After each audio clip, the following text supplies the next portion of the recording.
Good morning students, self study में आप सभी का स्वागत है। आज का जो हमारा वीडियो है वो है क्लास 12th अकाउंटेंसी का, और आज का जो हमारा चैप्टर है वो है dissolution of A partnership firm. तो एक फर्म को बंद करते समय कौन कौन सी जर्नल एंट्री हमें पास करनी होती है, कौन कौन से अकाउंट्स हमें बनाने होते हैं, वो हम इस वीडियो में देखेंगे। तो आज का जो हमारा वीडियो है स्पेशली जर्नल एंट्री का है। तो देखते हैं। सबसे पहले हम समझेंगे कि डिसॉल्यूशन होता क्या है, एक फर्म का डिसॉल्यूशन कैसे होता है। यहाँ मैंने डेफिनेशन दी हुई है, when the business firm is close down, जब एक फर्म को बंद किया जाता है या बंद होती है, and the firm comes to end, और जब फर्म बंद होने की कगार पर आ जाती है, बंद होने जा रही होती है, बंद होने वाली होती है, तो इस टर्म्स को कहा जाता है dissolution of A partnership firm. यानी सीधे शब्दों में कहें तो फर्म का बंद होना, क्लोज होना ही कहलाता है dissolution of A partnership firm. अब बात आती है कि फर्म को बंद क्यों किया जाता है, किस कारण से फर्म को बंद किया जाता है, वो कौन से फैक्टर्स हैं जिसकी वजह से एक फर्म को बंद होना पड़ता है। तो यहाँ मैंने कुछ फैक्टर्स आपको दिए हैं, इन फैक्टर्स पर आप नज़र डालेंगे। ये कुछ फैक्टर्स हैं जिसकी वजह से एक फर्म को बंद किया जा सकता है। जैसे all partners are agree to dissolve the firm, अगर सभी पार्टनर्स एग्री हैं फर्म को डिसॉल्व करने के लिए, बंद करने के लिए, तो फर्म को बंद किया जा सकता है। वन और मोर पार्टनर्स बिकम इंसॉल्वेंट, एक या एक से अधिक पार्टनर अगर इंसॉल्वेंट हो गया है तो भी फर्म को बंद किया जा सकता है। डेथ ऑफ ए पार्टनर, एक पार्टनर की डेथ होने पर भी फर्म को बंद किया जा सकता है, फर्म बंद हो सकती है। या फिर फर्म कोई ऐसा बिजनेस कर रही है जो लॉफुल नहीं है, तो फर्म को बंद होना पड़ेगा। तो ये कुछ फैक्टर्स हैं जिसकी वजह से एक फर्म बंद होती है। और भी बहुत सारे फैक्टर्स हैं, मैंने आपको यहाँ कुछ फैक्टर्स बता दिए हैं। इस चैप्टर के अंदर हमें जो अकाउंट्स मेंटेन करने होते हैं वो है हमारे realisation account, partners capital account, partners loan account, cash या बैंक अकाउंट। हमें मेनली ये 4 अकाउंट्स यहाँ मेंटेन करने होते हैं। तो इनको तो हम नेक्स्ट वीडियो में समझेंगे। आज का जो हमारा वीडियो है वो स्पेशली जर्नल एंट्री पर है कि जब एक फर्म को बंद किया जाता है तो कौन कौन सी जर्नल एंट्री हमको पास करनी होती हैं। तो देखते हैं वो कौन कौन सी एंट्री हमें यहाँ पास करनी है। मैंने यहाँ एंट्री आपको सारी नोट करके बता दी है, देखिए सामने नज़र आ रही हैं आपको। तो जब एक फर्म बंद होती है तो सबसे बड़ी बात आती है कि फर्म के पास जो असेट्स हैं और जो लायबिलिटीज है, यानी कि फर्म के पास जो लोन है, कर्ज है, उसका क्या होगा। तो सबसे बड़ी पहले मैं आपको बता दूं, जब भी एक फर्म बंद होती है तो उसे एक नोटिस देना होता है रजिस्ट्रार ऑफिस में फर्म को बंद होने का। वहाँ से एक लीगल टीम आएगी जो फर्म को बंद करने का काम करेगी, क्योंकि फर्म जो है वो एक लीगल प्रोसेस से ओपन होती है और एक लीगल प्रोसेस से ही बंद होती है। तो हमें वो लीगल प्रोसेस पूरा करना पड़ेगा, तभी एक फर्म को क्लोज माना जाएगा। तो अब बात करते हैं, अगर जब फर्म बंद हो रही है तो उसके पास जितनी भी असेट्स हैं, फॉर एग्जांपल जैसे उसके पास स्टॉक है, मशीनरी है, प्लांट है, बिल्डिंग है, तो अभी उसका क्या होगा। क्योंकि अब तो जब फर्म ही बंद हो जाएगी तो उसका कोई यूज नहीं होगा हमारे पास। तो हम क्या करेंगे, उसको हम सेल आउट कर देंगे, और उससे जो भी हमें मनी रिसीव्ड होगा उस मनी से हम अपनी लायबिलिटीज को पे आउट कर देंगे। तो देखिए, तो इस प्रोसेस, और जब हमारी एसेट सेल होंगी उससे जो पैसा आएगा हम उससे लायबिलिटीज का पेमेंट कर देंगे, और इसके बाद अगर हमारे पास पैसा बचता है तो पार्टनर्स में डिस्ट्रीब्यूट कर दिया जाएगा। तो देखिए इस प्रोसेस में हमें कौन कौन सी जर्नल एंट्री पास करनी होंगी। तो देयर आर 7 एंट्री, यहाँ मैंने आपको 7 एंट्री बताई हैं।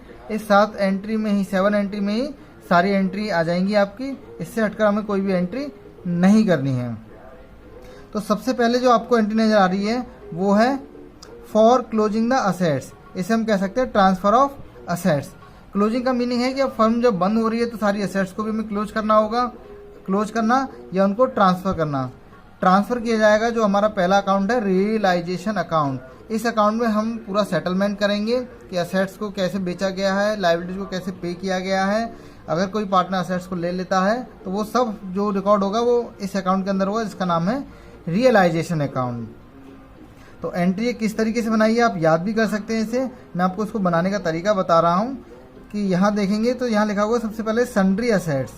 तो हमारी सारी एसेट डेबिट होती हैं, लेकिन जब हम उनको जनरल एंट्री में पास करेंगे, बैलेंस शीट से लेकर आने वाले हैं, तो क्रॉस लेकर आएंगे तो ये हमारी सब क्रेडिट हो जाएंगी एसेट्स। या दूसरे तरीके से हम ये कह सकते हैं अब हमारे पास से एसेट जाने वाली हैं, क्योंकि जब हम एसेट्स को खरीदते हैं तो डेबिट होती हैं, अब हमें उन्हें ख़त्म करना है, निकालना है, तो ये क्रेडिट हो गई। तो यहाँ आपको सन्ड्री एसेट नहीं लिखना है, आपको सभी एसेट्स का नाम लिखना है, जैसे to stock, to building, to machinery, to plant, जो भी हमारी एसेट्स है सबके नाम आपको यहाँ मेंशन करने हैं। और ये किस अकाउंट के अंदर रिकॉर्ड की गई हैं, तो उस अकाउंट का नाम हम कर देंगे डेबिट रियलाइजेशन अकाउंट डेबिट। नीचे नरेशन मैंने लिखा हुआ being assets transfer to realisation account. लेकिन यहाँ आप नोट करेंगे जो मैं बताने जा रहा हूँ, कुछ असेट्स को इस अकाउंट में ट्रांसफ़र नहीं किया जाएगा, जिसमें से एक है हमारी कैश, दूसरा है बैंक, तीसरा है डेफर्ड रेवेन्यू एक्सपेंडिचर, और चौथा हमारा एडवर्टाइजमेंट सस्पेंस अकाउंट। इनके बारे में आपको पहले बता चुका हूँ। एडमिशन रिटायरमेंट में हम इन दोनों ही असेट्स को पार्टनर्स कैपिटल अकाउंट में डिस्ट्रीब्यूट करते हैं, इसीलिए इनको यहाँ रिकॉर्ड नहीं किया जाएगा, ये वापस से अपने ही अकाउंट में जाएंगी कैपिटल अकाउंट में। तो ये 4 असेट्स आपको याद रखनी, ये आपके फिंगर टिप्स पर होनी चाहिए कि इन असेट्स को हमें रियलाइजेशन अकाउंट में ट्रांसफ़र नहीं करना है। सेकेंड एंट्री जो होगी वो होगी हमारी, अब हमें ये पता करना है कि हमारे पास लायबिलिटीज कितनी है, हमारे पास लोन कितना है, हमारे पास कर्ज कितना है जो हमें पे आउट करना है। ये तो इस एंट्री से हमें ये पता चलता है कि हमारे पास असेट्स कितनी हैं, यानी हमारे पास जितनी भी असेट्स हैं उनकी टोटल वैल्यू कितनी है। दूसरे शब्दों में कहें तो total value of assets, total value of assets, यहाँ से हमें असेट्स की टोटल वैल्यू पता लग जाएगी जितनी हमने असेट्स को परचेज किया था।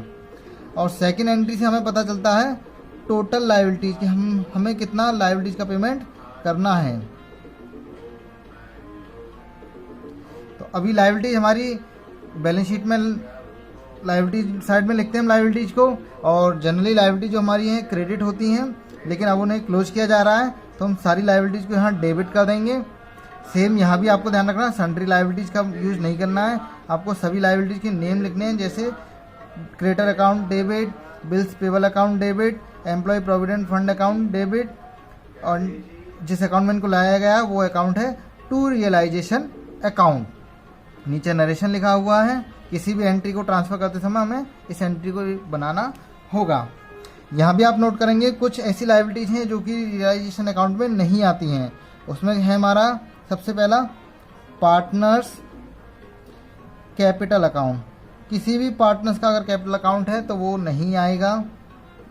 अगर पार्टनर का लोन दिया हुआ है तो वो भी नहीं आएगा। इसके अलावा हमें याद रखना है जनरल रिजर्व, इसको भी हमें इसमें नहीं शो करना है, ट्रांसफ़र करना है। और लास्ट हमारा वर्कमैन कंपनसेशन रिजर्व, ये भी यहाँ नहीं आएगा। तो यहाँ भी आपको 4 आइटम फिंगर टिप्स पर याद रखने हैं, ये चारों ही आइटम हमारी लायबिलिटी साइड में ट्रांसफ़र नहीं होंगे। इसके बाद हमारी नेक्स्ट एंट्री होती है, क्योंकि अब हमें ये पता लग गया हमारे पास टोटल असेट्स कितने रुपए की हैं, टोटल लायबिलिटी हमारे पास कितने रुपए की हैं। अब हम क्या करेंगे, जितनी भी असेट्स यहाँ हमने मेंशन किए हैं उन असेट्स को 1 बाय 1 बेचा जाएगा या उनका ऑक्शन किया जाएगा, बोली लगाई जाएगी। तो अगली एंट्री होगी हमारी ऑन सेलिंग ऑफ असेट्स। जब भी असेट्स को हम बेचेंगे तो यही एंट्री पास करेंगे। असेट्स के बिकने से हमारे पास पैसा आएगा, तो ये जनरल एंट्री का फॉर्मेट है, इनकमिंग आर डेबिटेड। तो कैश या हम बैंक का यूज करेंगे, क्वेश्चन में जो भी दिया गया है, आप कैश दिया है तो कैश का यूज कर सकते हैं, बैंक दिया है तो बैंक का यूज कर सकते हैं। और क्योंकि ये एंट्री भी रियलाइजेशन अकाउंट में जाएगी, दैट्स हम 2 में लिखेंगे realisation account being asset sold. जो भी असेट सेल की गई है उसका हम यह नाम मेंशन कर देंगे नरेशन में। हमें यहाँ नाम मेंशन नहीं करना, हमें नाम जो मेंशन करना है वो नरेशन में करना है। अच्छा बच्चों, एक बात ध्यान रखेंगे आप कि अगर सपोज कोई पार्टनर कहता है कि भाई उसे मशीन चाहिए, मशीन को ना बेचा जाए, वो मशीन लेना चाहता है, कोई पार्टनर है जो स्टॉक लेना चाहता है, तो उस कंडीशन में एंट्री यही रहेगी। बस ध्यान रखना है, यहाँ कैश और बैंक जो लिखा हुआ है इसकी जगह पर आपको पार्टनर्स का कैपिटल अकाउंट डेबिट करना है। सपोज एक्स है जो स्टॉक को लेना चाहता है, तो आप यहाँ लिखेंगे x capital account debit to realisation account. बस ये सिंपल एंट्री है। अगर कैश सेल होती है तो कैश वर्ड का यूज करना है, अगर पार्टनर लेता है तो हमें पार्टनर्स का नाम मेंशन करना है। नेक्स्ट जो हमारी एंट्री है वो है पेमेंट ऑफ लायबिलिटीज। बच्चों यहाँ आपको मैं एक बात नोट करा दूँ, आप दिमाग में बिल्कुल इसको नोट डाउन कर लीजिएगा कि अगर क्वेश्चन साइलेंट है about the payment of liabilities, यानी क्वेश्चन में कहीं भी ये नहीं बताया गया है कि लायबिलिटीज का पेमेंट करना है या नहीं करना है, तो आपको ये ध्यान रखना है कि अगर इन केस लायबिलिटीज के पेमेंट के बारे में नहीं बोला गया है तो आपको फुल पेमेंट करना है सभी लायबिलिटीज का। तो देखें कैसे होगी एंट्री। पेमेंट करना है तो पैसा जाएगा तो टू कैश या बैंक अकाउंट, पैसा जा रहा है, आउटगोइंग क्रेडिट होती है। किस अकाउंट के अंदर है ये? रियलाइजेशन के अकाउंट, रियलाइजेशन अकाउंट के अंदर, तो realisation account debit to cash और bank account. In the same manner यहाँ भी हम ध्यान रखेंगे, अगर कोई पार्टनर लायबिलिटीज को बियर करने के लिए तैयार है, वो पर्सनली उसका मैटर हो सकता है वो क्यों लेना चाह रहा है, लेकिन अगर वो किसी भी लायबिलिटीज का पेमेंट करने के लिए तैयार है, बियर करने के लिए तैयार है, तो यहाँ भी हमें यही करना है, कैश को हटाकर उस पार्टनर का नाम यहाँ मेंशन करना है। नेक्स्ट, क्योंकि फर्म जब बंद होती है तो उसके कुछ खर्चे होते हैं, क्योंकि लीगल टीम आती है तो उसका भी अपना एक्सपेंसेस होता है।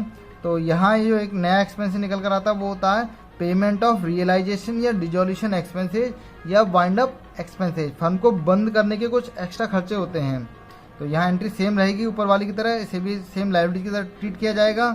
Realisation account debit to cash या बैंक अकाउंट, क्योंकि पैसा जा रहा है तो दैट्स हम यहाँ टू कैश या बैंक का यूज करेंगे। नेक्स्ट एंट्री, अगर ओवरऑल हमें प्रॉफिट होता है रियलाइजेशन अकाउंट के अंदर, सपोज हमारी एसेट्स जो है बहुत ज़्यादा अमाउंट से सेल हो जाती हैं और हम लायबिलिटी का पेमेंट कर पाने के बाद भी हमारे पास अगर अमाउंट बचता है तो ये हमारे लिए प्रॉफिट है। और सिंपल सा फंडा है, credit side is more than debit side, it is called profit और जस्ट अपोजिट ऑफ लॉस। अगर इसका अपोजिट हो जाएगा तो वो हमारा लॉस होगा। तो प्रॉफिट की एंट्री क्या होगी?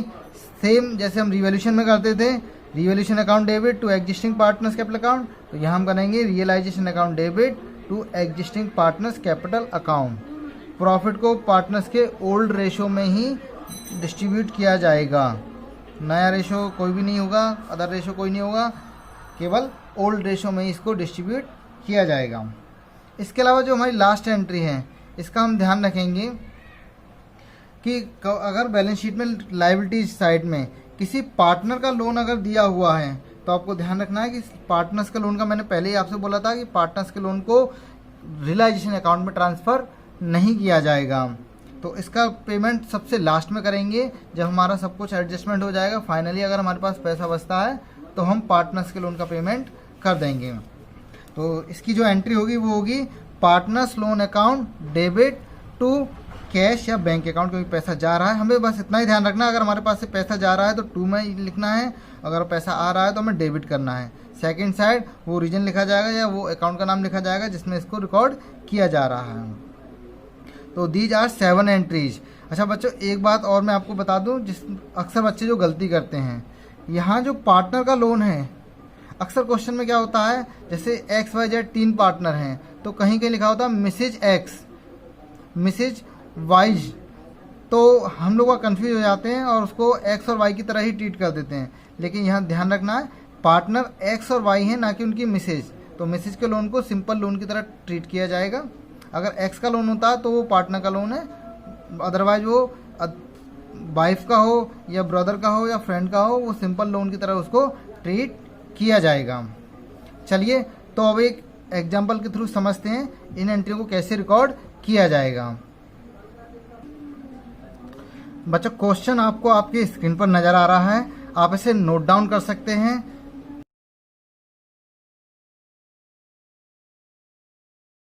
मैं आपको पहले ही बता चुका हूं, आप इस बात को हमेशा ध्यान रखेंगे कि आप क्वेश्चन को नोट डाउन जरूर कर लीजिएगा, क्योंकि अगर क्वेश्चन आपके सामने नहीं होगा तो आपको उसे समझने में बहुत दिक्कत आने वाली है, क्योंकि यहाँ स्क्रीन पर आपको दोनों चीज़ एक साथ विजिबल नहीं होने वाली, क्वेश्चन और आंसर। दैट्स आपको क्वेश्चन आप नोट डाउन करके अपने पास रखना होगा।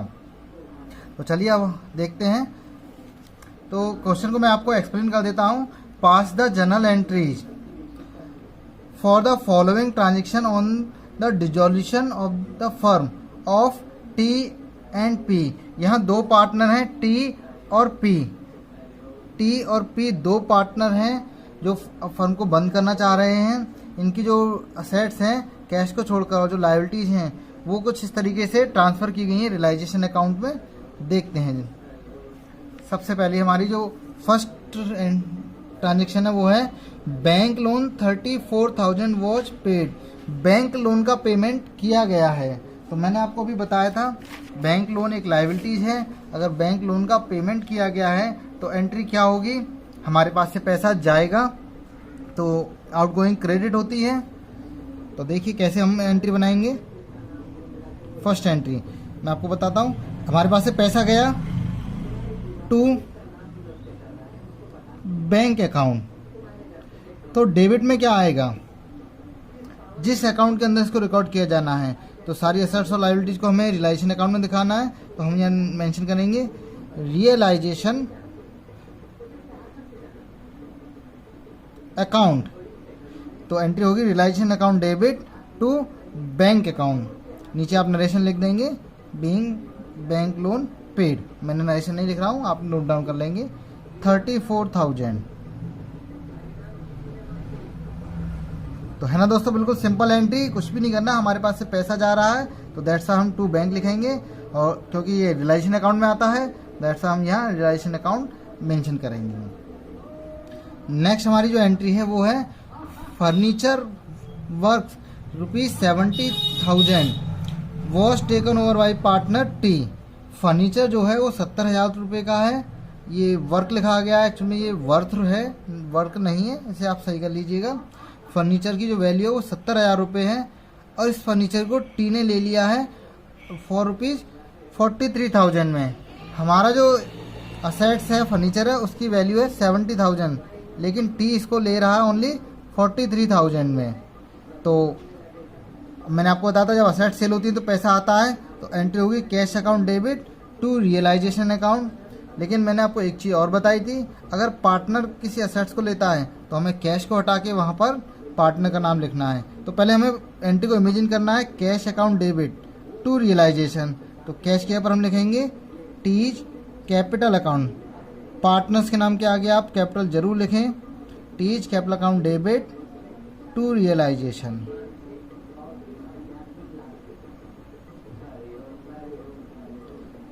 नरेशन आप इसी को लिख देंगे, शॉर्ट में लिख दीजिए। चलो मैं लिखता हूँ being the furniture taken over by T. T के द्वारा फर्नीचर लिया गया। तो जितने भी रुपए में लिया गया हम केवल वही वैल्यू शो करेंगे, डिफरेंस नहीं निकालना है हमें, क्योंकि हमारे पास इतना रुपया आया है, हम उसी से एंट्री को रिकॉर्ड करेंगे। तो बच्चों समझ में आ गया। आगे देखते हैं। नेक्स्ट थर्ड ट्रांजेक्शन है हमारा पार्टनर पी एग्री टू पे अ क्रेडिटर ₹7,500। पी नाम का जो हमारा पार्टनर है उसने क्या किया है, वो तैयार हो गया है, वो एग्री है कि क्रेडिटर का पेमेंट करने के लिए 7,500 रुपये में। तो बड़ा आसान है एंट्री को बनाना। फिर से हम इमेजिन करेंगे एंट्री कि अगर हम लायबिलिटी का पेमेंट करते हैं तो क्या होगा, realisation account debit to cash. Realisation account debit किया जाएगा और टू में आएगा कैश या बैंक। लेकिन जस्ट अ मिनट, हमने क्या बताया था, यहाँ पी ने क्रेडिटर का पेमेंट करने जा रहा है, तो हम कैश को हटाकर हमें क्या करना है, उस पार्टनर का नाम लिखना है जो लायबिलिटीज को बियर कर रहा है। तो यहाँ हम पी का नाम मेंशन कर देंगे, पीज कैपिटल अकाउंट। अमाउंट है 7,500। 7,500। नरेशन लिखेंगे being the creditors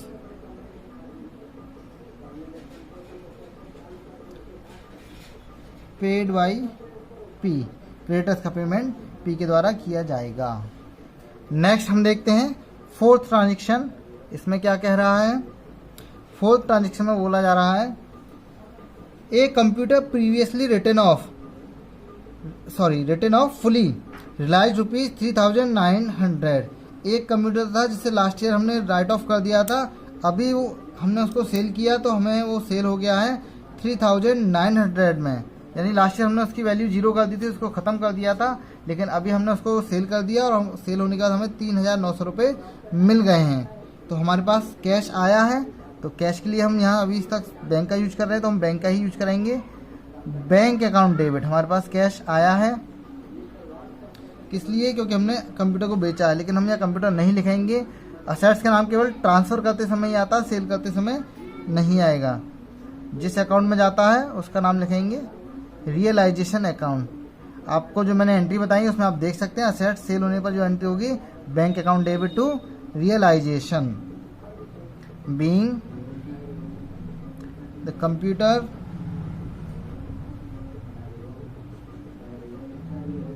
realised. Computerise हो गया हमारा 3900 में। नेक्स्ट जो हमारा ट्रांजेक्शन है वो देखते हैं। Expenses of realisation ₹3200 were paid by partner T.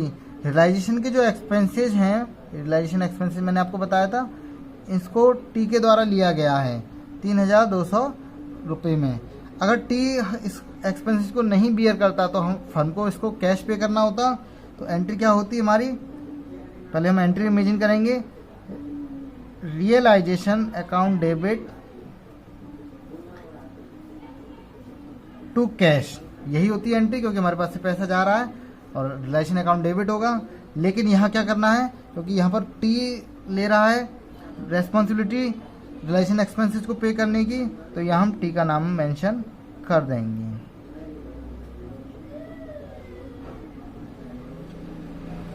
Being, narration लिखेंगे, being the realisation expenses paid bye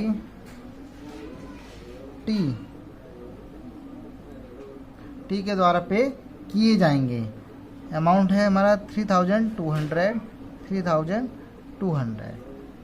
next हम देखेंगे 6 नंबर का ट्रांजेक्शन। अगर हम देखें, प्रॉफिट हुआ है रियलाइजेशन पे 4800, जिसको टी और पी ने डिस्ट्रीब्यूट किया हुआ है। प्रॉफिट शेयरिंग रेशियो है इनका 5 और 3 का, तो 5 और 3 में इन्होंने प्रॉफिट को डिस्ट्रीब्यूट कर लिया है। तो देखेंगे हम प्रॉफिट की एंट्री क्या होगी हमारी। मैंने आपको बताया था जैसे रिवैल्यूएशन की बनती है उसी तरीके से रियलाइजेशन अकाउंट डेबिट टू, दोनों पार्टनर्स के नाम हम यहाँ लिख देंगे, टीच कैपिटल अकाउंट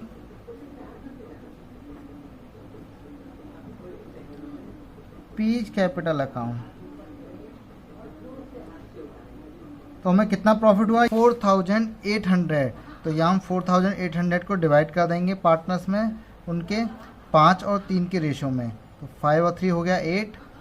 तो ये हमारा कैलकुलेट होकर आएगा,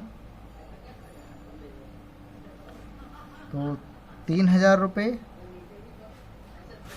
और ये हमारा आएगा, सॉरी यहाँ हमारा 3 होगा 1800। तो ये हमने प्रॉफिट को डिस्ट्रीब्यूट कर दिया है दोनों पार्टनर्स में। तो ये हमारा एंट्री बनाने का तरीका है। हमें ये सारी एंट्री याद रखनी है। अगर याद रख सकते हैं तो बहुत अच्छी बात है, अदरवाइज मैंने आपको बताया है कि एंट्री को किस तरीके से यहाँ बनाया गया है, किस तरीके से यहाँ पास किया गया है।